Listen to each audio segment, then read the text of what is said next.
This is Dub Alexander, your host of Are You Real Government? I've got a great show coming up for you right after these words from our partners.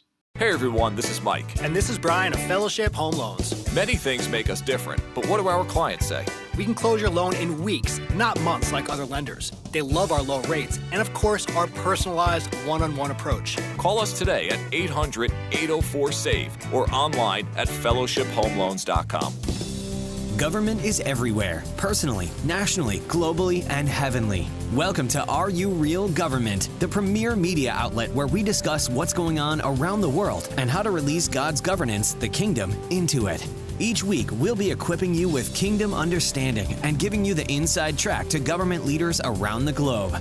Now get ready to get real about government with Are You Real Government? What in the world is going on, and more importantly, what in your world is going on?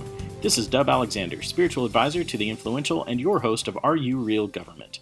Don't forget that you can catch John Fuller, the founder and president of the Are You Real family of podcasts, and his show, Are You Real Purpose, every Wednesday on iTunes, Google Play, or wherever you get your podcasts. I'm super excited to bring you this interview today with Dr. Noah Manyika, a man after God's own heart who is running for president in the country of Zimbabwe. Sit back and enjoy the show. Today, I'm honored to welcome Dr. Noah Manyika, who is running for the presidential office of the country of Zimbabwe under the political party of the Build Zimbabwe Alliance. Dr. Manyika, thank you so much for making time in the heat of your campaign to be on the show. Well, thank you so much for having me, Deb. We recently had one of your campaign advisors, Chantel Irish, on the show, and she did an excellent job and really honored who you are and the platform that you have built. And as a result, I know many of our listeners have been looking forward to this interview. So could you start by telling the people a little bit about yourself and your background? Well, growing up, I was one of the African kids that you see on video, who used to go to school without shoes, who used to study by candlelight. And I grew up in Rhodesia. It was segregated when we were growing up.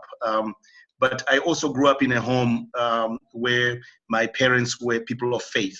And in spite of what we were living through, we always had hope, and also thank God for the foresight of the missionaries, who went to Africa, many decades ago and built schools in places where you wouldn't even think that they should build schools. So I grew up that way. I grew up in a house of faith and believing that nothing could stop us, even though the situation around us was really negative. So in 1980, when the country became independent, I was a young man coming out of high school, and like many young people, we had a lot of hope. And at that moment for many African countries is an exciting time, as you can imagine, when you think, well, there are even more possibilities for us if we throw off the colonial yoke, as it were. But as you know, in most African countries, now we're 50 years after the beginning of the decolonization process, what you find, hopes that were never fulfilled. I grew up even in that situation myself of hopes which were never fulfilled. And after several years of just agonizing about what I needed to do to play my part, to make sure that we also, as Africans, could be what God wanted us to be. I then decided a couple of years ago that I needed to dive in and participate actively in bringing about freedom, not just independence, but freedom to our country. I love that. So talk to us a little bit about the platform that you have built in order to be able to do what it is that you feel God is calling you to do. I'd love to hear the story behind how the Build Zimbabwe Alliance was formed. Yeah, so, I can take you back to, even my early years, we're getting an education, but as you can imagine, growing up in a segregated environment, our education was really not supposed to free us, but we're supposed to be educated enough to service an unequal system. And then we became independent, and a lot of us were asking ourselves, okay, what's the purpose even of my education? And there are a lot of Africans who run away from their own countries because they don't find in those countries an opportunity to actually participate in, determining the direction of their country and building it. So they go elsewhere. And like many others, I spent a lot of time in the diaspora and agonizing, and I had a lot of opportunities in the diaspora. I was a missionary actually in North Carolina for 22 years with my wife. I had the opportunity to build institutions, to build broken lives, to do all those things that anyone who is a child of God and has been given capacity by God, to do great stuff. I was able to do that in a country which was not my own. And then I got to a point also of beginning to ask myself, okay, but which country did God give me as an inheritance? And you know what? My inheritance is Zimbabwe, as broken as it is and so on. And I got to that moment of saying, oh, you know what? I need to go back home and participate in determining the direction of my country and building it. So what happened is that in 2016, I also had a really God moment where, really God spoke to me strongly, and pretty much said, if you don't do what you're supposed to be doing, I'll require the blood of the next generation on your hands. And that was, for me, a very, very important moment. And so I started messaging. It really just started as me messaging my displeasure at what was going on in Zimbabwe and putting it on social media. And all of a sudden, there were people from all over the world organizing themselves, because the mantra that I was using in my messaging was, let's build Zimbabwe. This is not about politics. This is not about all of that. This is about really building a nation. And can we respond to that cause, to the call of that cause, to go back home, some of us, or wherever we are, to actually participate in building a nation. So that platform grew out of that message. And then people started self-organizing in different countries.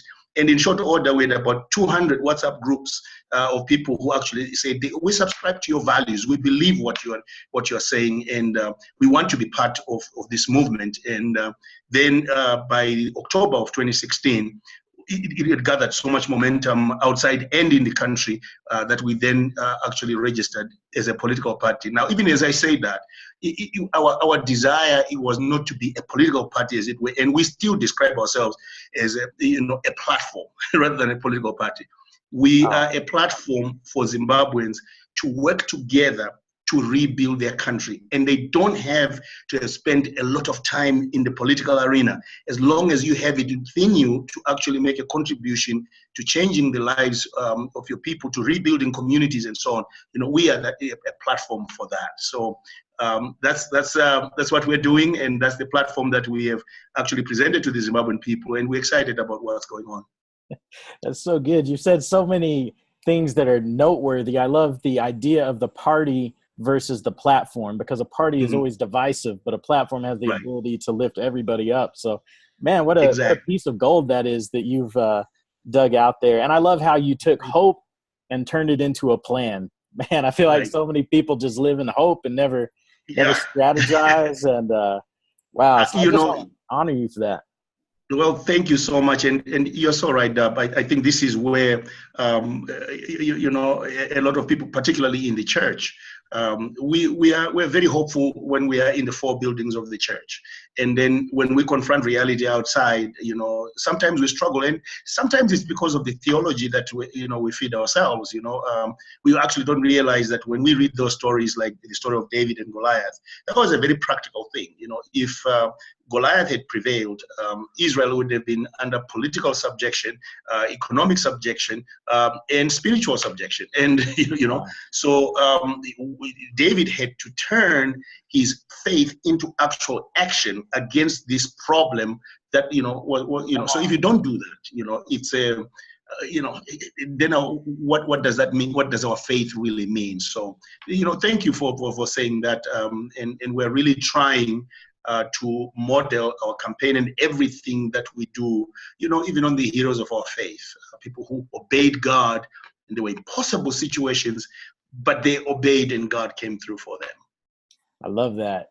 Speaking of the platform that you're building, on the show that I did with Chantel Irish, I shared your manifesto, and I'll make sure that that's available again on the show notes of this episode. But I'd love to hear from you yourself. What are some pieces of that document, perhaps a couple of parts that you are most passionate about?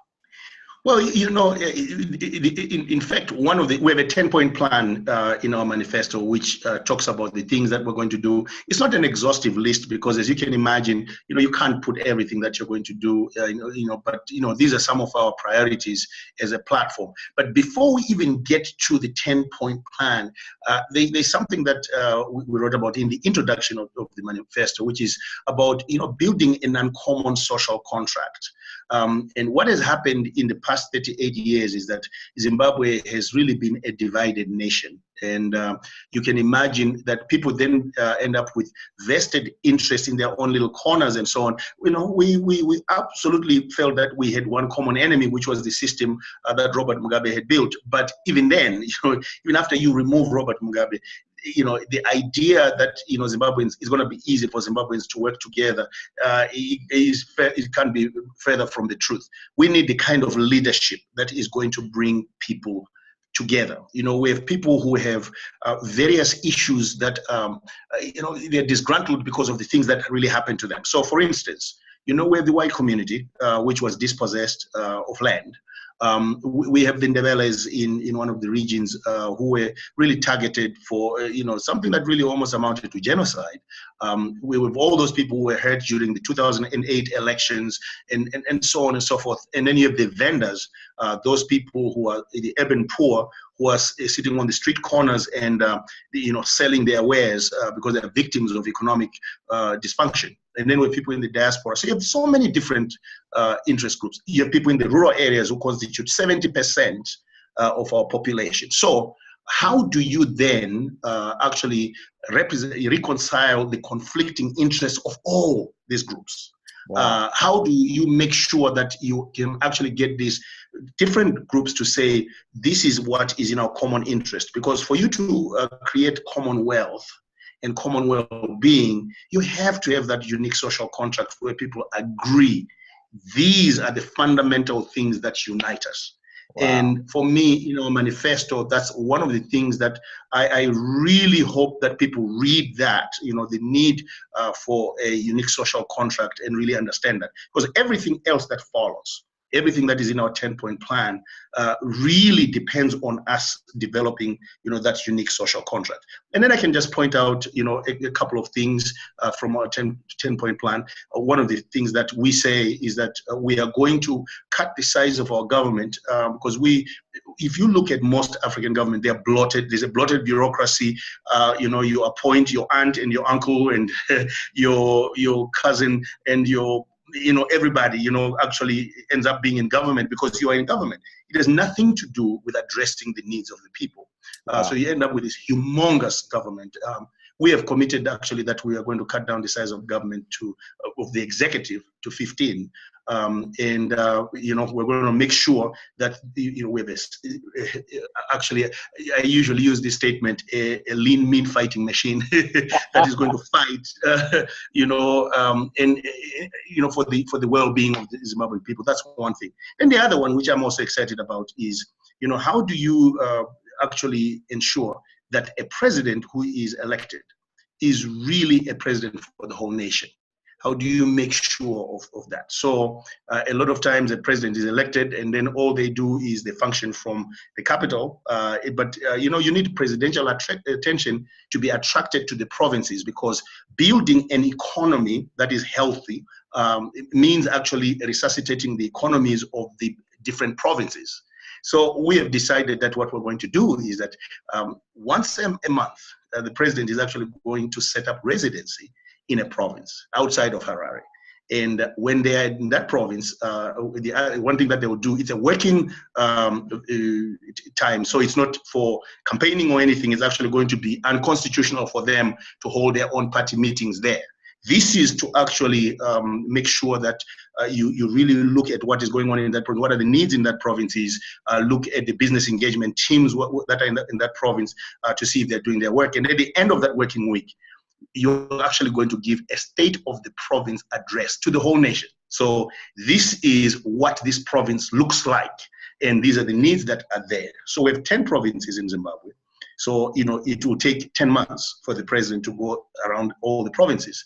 And then after that, at the end of You give the State of the Nation address, which is informed by your provincial residencies and so on. The following year, when you go back to that province, you are actually looking to see if the goals, the plans that were set in the previous year and during your presidential visit were actually implemented. So, it's a simple thing. You're president for the whole country.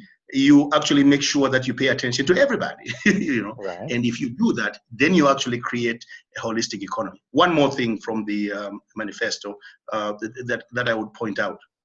So when you look at Zimbabwe right now, we have 90% unemployment. It's hard to imagine that.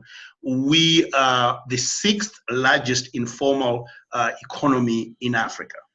So most of our people are in the informal sector. It is going to be a huge challenge, to address the needs of 90% unemployed people and the informal sector.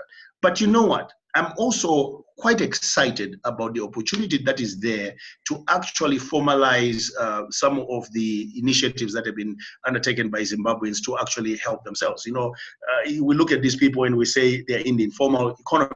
But you imagine just how strong and robust an indigenous economy you can build if you address the needs of those people to grow their businesses, for instance. So there's a whole lot of partnership with other countries and financial institutions to actually pour money into the informal sector so that some of these people can actually grow their own businesses and so on. We're not going to be able to go back to the way things were, where, we had companies that came and created mass employment. Even in the United States right now, it's almost a thing of the past, unless it's one of these new kind of economy companies like Facebook or Google or something like that. Right. It's really small businesses that actually provide employment and so on. So I'm really excited about that as well. I like that so much. I love the practical elements of that and also the built-in accountability, that you're keeping the problem in front of your face so that you're able to really provide the solutions for those people. I really feel like that's a heart of a father for a nation. So Amen. Really good, really good.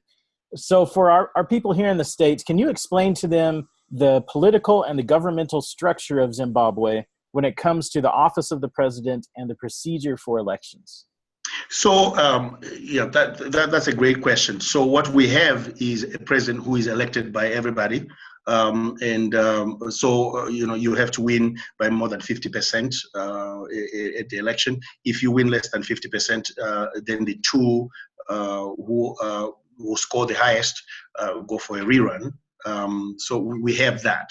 So you can actually have someone winning the presidency, but not winning a majority in the legislature, because when people go to vote, they can actually vote for a president from a different party, and they can vote for an MP who comes from another party. So it's actually possible. In fact, earlier on today, I was on a Facebook live program, and I was saying, you know what, it would not be bad, even in our country, to have what is called a divided government, because holding the executive accountable is what we really need going forward. And if they don't think that they have a majority in the legislature as well that will just rubber stamp every policy that they make, then maybe they will be incentivized to really go out there and be accountable and convince people that their policies are right. We have a presidential system, we have a parliamentary system, a parliament which is bicameral. So we have a Senate, and we have members of parliament, which in the United States would be members of Congress, representatives, House representatives. Yes, and we have 210 of those legislators, which is a monstrosity really as far as we are concerned, because we are only a country of 16, and that's being generous, between 13, 14 million people. And we have an average of 32 representatives per province, which is insane as far as we're concerned. And a lot of that came out of just the patronage system, people just wanting to have more positions to accommodate their party members. So one of the things that we have even said is that in the event that we are actually elected, we would like to see a reduction in the size of the legislature to 150. Okay, very well said. So what are some of the greatest challenges that are facing your campaign currently? Well, as you can imagine, and I'll be very honest with you. We're doing this because we feel that the Lord called us to do this.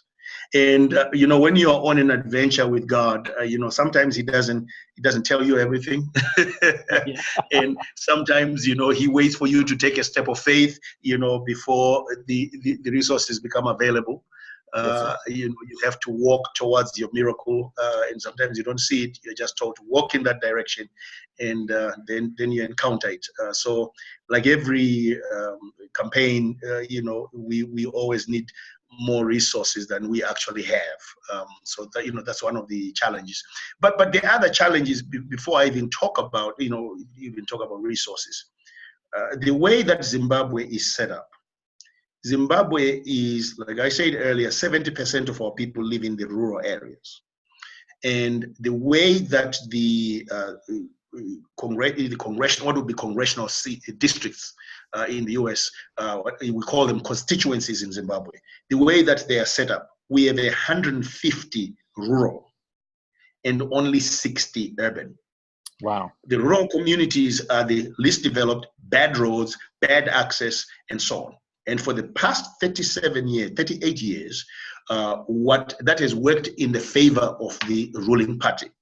And at election time, they go out there and they give people in the rural areas little things and stuff like that. And they are so able to keep these people trapped in poverty. And they use their political machinery to do that and to deny access to other political parties to go there and so on. Now, to be honest with you, as far as I'm concerned, what we are actually fighting for is we're fighting to defeat this thing called poverty.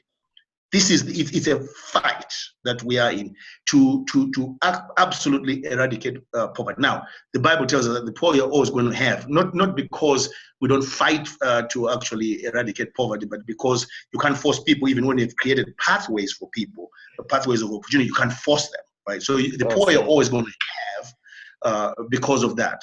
But keeping people trapped in poverty for political purposes, as far as we're concerned, is the modern day slavery that we must fight against. And, that fight is a really huge fight, Dub. It is a huge fight. And it is not just in Zimbabwe. It's in most African countries. They get their independence. A few people, the elites, are sent to power, and they keep people trapped in poverty. And really, it is the successor to colonialism. It is the modern day slavery. It is.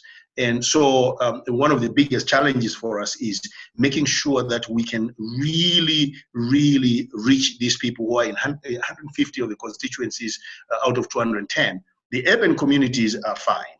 It's very easy to access. But the rural communities are a challenge. And we need off-road vehicles. We need so many things to actually get to the rural communities, and really begin to educate that rural electorate that look, they have to vote not their fears but their hopes.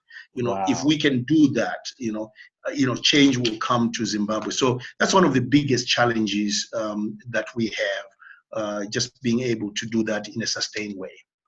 Very cool. So if I understood correctly, Zimbabwe has a very high literacy rate. Does that hold true even in the rural sectors? Yeah, that's the thing that breaks your heart. So just a few weeks ago, we were in a rural community, and you see these young men who have graduated from high school, and they're sitting under trees, just drinking some traditional alcoholic beverage because they have nothing to do. We are one of those countries which invested so much in the education of our people. And in fact, for a Zimbabwean family, people would rather go without a roof over their heads than not educate their children. So what you find is that some people will have, say someone has built houses, and then all of a sudden their child now has to go to college. You actually find these people selling their houses, to pay for their children's tuition. It's unbelievable. Education is, second to faith. Education is so highly prized in Zimbabwe. It's unbelievable. And what it has produced is the most literate country in Africa. And even right now, we keep on churning these high school and university graduates in a country where there is 90% unemployment. So you actually have some university graduates on the streets selling, hawking telephone recharge cards or fruits and stuff like that, which is really just very, very troubling. So yeah, we're a highly illiterate country, but unfortunately, there are no opportunities for those young people to work. That's part of the reason why we have a huge diaspora. It is estimated actually that about 3.5 million to 4 million Zimbabweans are outside the country, and these are some of the most educated people who could be doing so much to actually build the country, but there's no opportunity for them. If you go to South Africa, you're going to find a lot of institutions in the financial services sector run by Zimbabweans. You go to the UK, in the NHS, it employs a high number of nurses and doctors from Zimbabwe. And all of that is our loss as a country. So it's a real challenge. I hear you. We'll be right back after this 30-second word from our partners. We get asked all the time, why Fellowship Home Loans? What makes us different? Hey everyone, this is Mike. And this is Brian of Fellowship Home Loans. Many things make us different, but what do our clients say?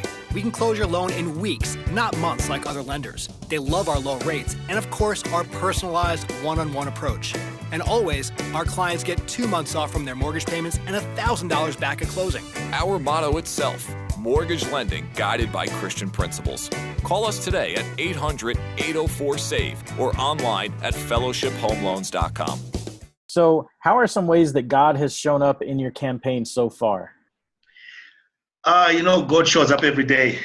Talking to you is one of those ways, just making new friends, who encourage our hearts, every day. God has really shown up. I mean, all the things that we have done in the last couple of years.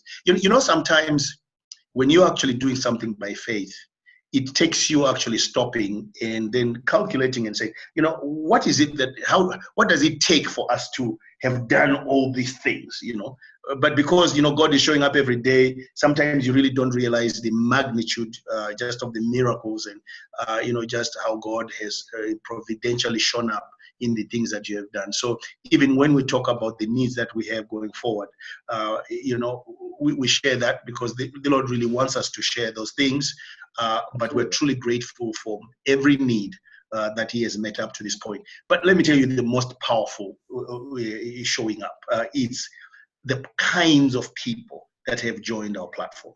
There's a young lady who is part of us. Chantel is an example. I mean, quit her job. I mean, to do this. She had a great job, but says, this is a cause that I'm responding to. We have so many others. We have a young lady who worked for the World Health Organization who has been part of us, left her job. I mean, left work with an international organization to come to join this team which had nothing but faith and belief in the cause. Wow. And we have so many stories like that. We have another young man who was in the UK who worked for an international, banking institution in his home and is one of our executives. We have a vice president who worked in China and in UK and some other places as a senior finance executive. And they believe in this. That's been, for me, the most wonderful miracles that we have seen. It's the people that God has sent our way. I love that. I love how my mentor always says that sound is first in the kingdom. And so when God spoke and then you saw light and John heard the trumpet and then he turned and saw, and the apostles heard the mighty rushing wind and then they saw the flames of fire. And you were faithful when God laid that on your heart to speak out. This is a worthy cause. What do you always say? Is there not a cause? Is that what you say? Is there not a cause? Yeah. Is there not a cause? And so you were faithful to put that sound out there, and then the people came to surround you. And you're able to see that. So, man, let that be all the way to the presidency. I love that. Amen. I receive that. So good. In your manifesto, you said, "We will build a great nation by unleashing the incredible potential and promise to the Zimbabwean people." So what do you want the world to know about Zimbabwe and its potential? So, I believe that the greatest gift that God gave to Zimbabwe, the Zimbabwean people. They're so resilient.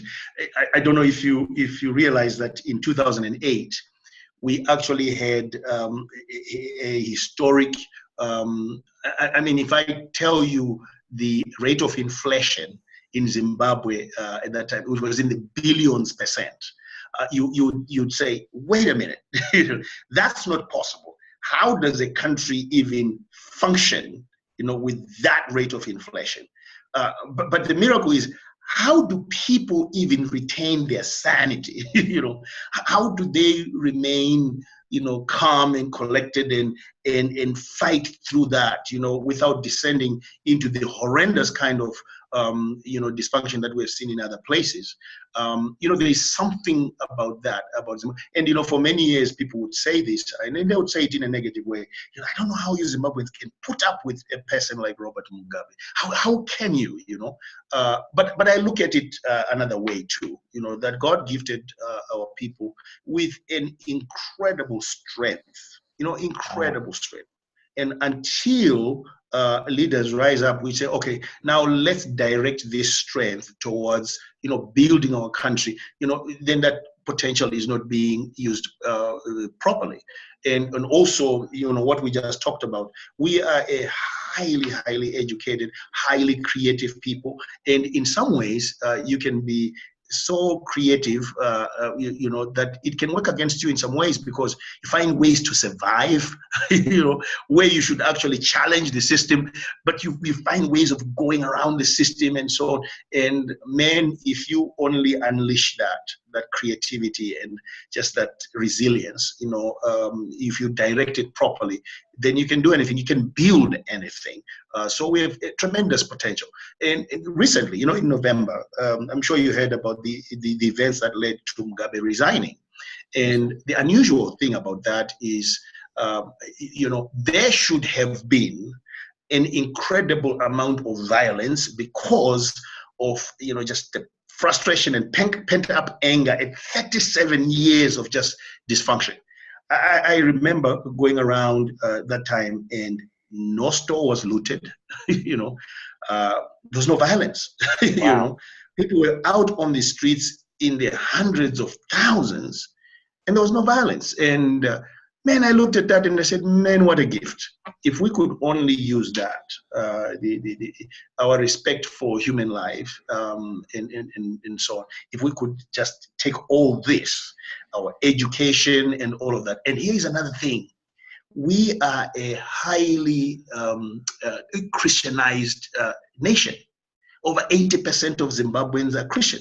Wow. My goodness, what potential! So I always say this when I encounter fellow believers. I say, you remember what happened when Jeremiah went to God and was complaining? It's in Jeremiah chapter 12, and he had all these complaints, and he was angry at God, and he just felt like, man, he was. And then the Lord said to him, "If you have run with the footmen, and they have wearied you, how are you going to contend with horses?" And I looked at that and I said, wow. So what God says to us as believers is that you are extraordinary people. I have fearfully and wonderfully made you. You can't just be wearied by footmen. I have created you to do exploits. So imagine turning that potential, the potential of our faith, people who believe that nothing is impossible with God, and directing it towards actually rebuilding our country. Man, we will build an incredible country if we can harness that. That's so good. What I hear in that is that there's been a strength that has been bound in endurance, but that you are going to empower and employ in the establishment of the new thing. Yes. So good. Yes. I love that. Another one of your quotes that you kind of touched on was a simple phrase that you used that just grabbed my heart when I was reading your manifesto. You said, "We are an uncommon people." And I think you beautifully illustrated that just now. Yes, yes, and it's the thing that is really unfortunate a lot of times is that you can have so much inside of you, but you're living in abject poverty. You can have so much inside of you. You can have the power, and some of this is where this can be a challenge because some of it is cultural. When we were growing up, if somebody came up with a good idea and they were using a different implement, which, for instance, for cultivating the fields, it was, instead of using a hoe that you're holding and bending over and so on, you're using a little machine to actually, cultivate the fields. People would look at that and they would say, well, you're trying to be, special, and they would pull you down. No, that's not that. Those are not the implements that we use. So sometimes, culture makes you proud of things that you shouldn't be proud of, and it actually kind of nullifies the potential that you have. You can do great things, but there are certain cultural expectations which stop you from rising up to be who you are. And I really truly believe that we are an uncommon people, and there are certain things that we should address even in our culture and become who God wants us to be, and adopt a kingdom culture which releases us to do exploits. Come on, man. It's so good. So I'm fascinated by the economics of nations, and you have said the value of any future Zimbabwean currency will depend upon the reputation of the leaders and the institutions that will manage our economy. I love that quote. Would you expound upon that? Yeah, well, the value of any currency, that's why you find that if something happens, someone gets fired who was a finance minister or something, well, the value of a currency plunges, particularly if you were somebody that was trusted by people. Or you appoint someone who people have confidence in, all of a sudden your currency is going up. Why is that? I mean, the person has hardly worked. It's just the trust, because so much of what happens in economies is based on trust. So if you trust leaders, if you trust their stewardship of your economy, then it even brings in investment, and it bolsters the value of your money.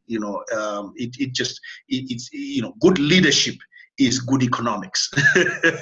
And I like telling people that one of the most powerful economic decisions that we'll make for Zimbabwe is choosing the right leadership. Leaders that the people can trust, leaders that investors can trust, leaders that business people can trust. And then all of a sudden, there's this international goodwill and local goodwill for you. And that just really, bolsters your economy. I'm in Zambia actually today on a business trip. And I was amazed by the difference. Just across the border in our own country, I don't think we even trust ourselves enough to have our own currency. Well, right now, we transact everything using the US dollar. Wow. Because what we did, the financial mismanagement of our currency in the 2000 to 2008 period was unbelievable. I mean, we actually showed that we were illiterate, our leaders were illiterate when it came to managing money. But also, they showed that they were irresponsible, So it led to us actually, killing the Zimbabwean dollar. And now we actually don't have our own currency. And that's going to be one of the challenges for any leader that comes in, because the people trust the management of the U.S. Federal Reserve of its currency, even Zimbabweans do, and they would rather trade in the U.S. dollar. But here's the problem: it actually overvalues our exports because it's such a strong currency. Everything is expensive, so it really, really undermines our ability to sell our own produce because of the valuation of the American dollar. So then the need then is for a leadership that will be so trusted that they can actually even bring back our own currency. That's going to be a challenge, Wow. Those are some of the unusual situations that we face as Zimbabweans. I just want to say to my listeners that you can't get that kind of information just anywhere. That's some depth of insight there. And so thank you for sharing that. Thank you. So what would you say is God's heart for your nation? Wow. So, one of the things that convicted a lot of us is that, we would be sitting wherever we are, pointing fingers at the leaders who are in Zimbabwe and saying, you see how they're messing up. And we came to that moment when God said to us, nature abhors a vacuum. That's how I created things. If good leadership is not there, it will, some kind of other people will take the place of good leadership. The people who are there, they will. And I truly believe that God's heart for our country is for those who have been exposed, his children, those who understand who God is and what he intends for our own country to step forward and actually really build our country. One of my favorite countries is Israel. And I'll tell you why it's my favorite country. Every time I meet someone, or anyone comes into the leadership of the Build Zimbabwe, I always talk to them about a book called The Startup Nation, the story of Israel's economic miracle. And the stories that are in that book are just incredible. Ben Gurion, at the beginning of the building of the State of Israel, says that, what we have to do is to turn the Negev desert into a garden. If we can do that, then we'll succeed as a nation. And, you fast forward 50 years later, and here's a country which is 65% desert, which actually exports food. You go figure. I mean, so you create your own comparative advantage even when you don't have natural resources. Why? Because you were created fearfully and wonderfully by God, and you're not supposed to survive at the whims of nature. And I truly believe that is God's heart for our country as well. That we should prove, we who are the children of God, that we're extraordinarily created, we're extraordinary human beings, and through God there's nothing impossible.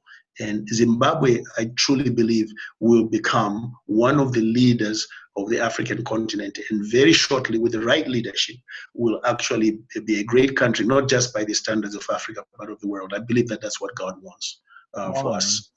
That's so good. And I know even just from your story about how there were all the hundreds of people on the streets, and yet there was no crime, no rioting.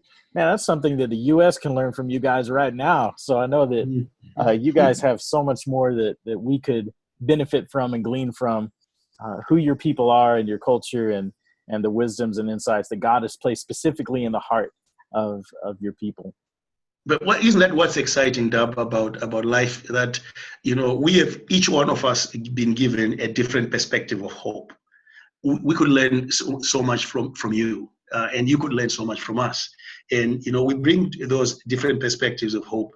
We will build the kind of world that God wants us to build. So, it's exciting to realize that, it's a different perspective of hope. I don't see the whole thing, but what I see, I can actually bring to my brothers so that we can complete each other's worldviews, So I'm excited about the opportunity to do that. So good, man. So what can our listeners do to be involved and to follow your progress? So one of the things that your listeners can do is go to our website, which is www.buildzimbabwe.org. And just see what we're doing. And if anyone wants to reach out, there's actually they can reach out to us through that, or they can write directly to info@buildzimbabwe.org. If they just want to connect with us. What we are doing is not just political. We are actually involved. Put together a trust which is called the Zimbabwe Nation Builders Trust, and what we have really desired to do is to be a blessing to these Zimbabwean people, and not just to use them as people we are trying to get to vote for us. So meeting some of the day-to-day needs of young girls, for instance, female hygiene products, and so on and so. Those are things that we actually want to do. and leadership training, and voter education. There's many things that we would like to do and would love to partner with people in the United States. And sometimes we say to people, you can help in all kinds of ways. And people say, well, can you tell me specifically? And I say, look, anything that you can actually be compelled by God to give would help somebody who doesn't have anything. That's people can connect with that with us through the website, and we'll let you know once you send us an email exactly other areas that you can participate in as well. Perfect. And also invite us to come and tell our story. It never hurts to actually have people come to your churches, to come to your institutions and so on. We would love to do that, come to tell our story and share with us what our needs are. Let me just say this also real quick, if I may. Yes, sir. Isaiah 37 verse 3 is a scripture that compels me a lot. It says, they told him, meaning Isaiah, this is what Hezekiah says: this is a day of distress and rebuke and disgrace, is when children come to the moment of birth and there is no strength to deliver them. There are many times when we're pushing, and we feel like we don't have any strength. And one of my fears is that we'll get to the moment of the election and we won't have enough strength. So I ask our brothers and sisters to just pray for us for strength. And also, if there's anything that they can do, Proverbs 3:27 says, do not withhold good from those to whom it is due when it is in your power to act. So maybe there are some things that the Lord maybe there's somebody listening even to this podcast who actually have, the means. How are elections done?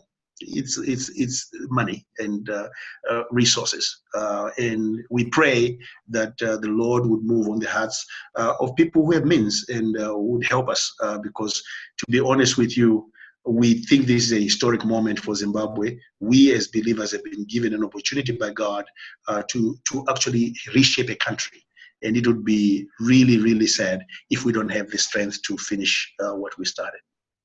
Absolutely. And I just want to speak to the listeners myself for a moment and just say we've got a unique opportunity to partner with a gentleman who understands that he's a son of God, that wants God's heart for the nation. He's operating as a father to his people, and he's sensitive to the Holy Spirit. And so whatever you can do to get on board and to help with this, share this podcast, and maybe it'll hit the ears of the individual that has the resources if you don't.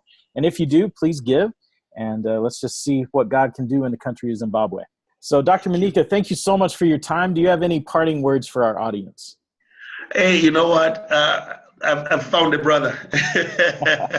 and I truly enjoyed this, and I look forward to doing it again. I feel like I've known you forever. Yes, sir. But thank you so much to you, and thank you so much to the listeners for spending time with us today. All I would say that in your own sphere of influence, do whatever you can to make the world a better place, and don't wait to be sent. Isaiah, he says that he went in the temple and he heard these voices, the Lord speaking to his own counsel, saying, "Whom shall I send? Who will go for us?" And there was never at that point an indication that the Lord was saying but he heard this and he volunteered himself and he said, "Here am I, send me." I really believe that there are many times when the Lord is asking that question and we can hear him, but then we say, "Hey, send up." I think it's time for us.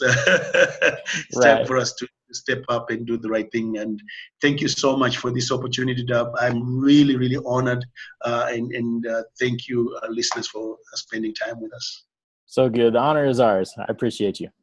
Thank you so much for joining us on this episode of Are You Real Government? Throughout the week, don't forget that you can check out any number of the family of Are You Real podcasts.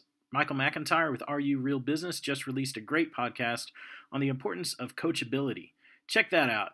And until next week, it's been Dub, it's been Kingdom, and it's been real. Thank you for joining us on this episode of Are You Real Government? For in-depth resources, show notes, information on today's discussion, or to connect with your host personally, please visit areyoureal.org. While you're there, be sure to check out the other podcasts in the Are You Real family. Until next time, thanks for keeping it real with Are You Real Government?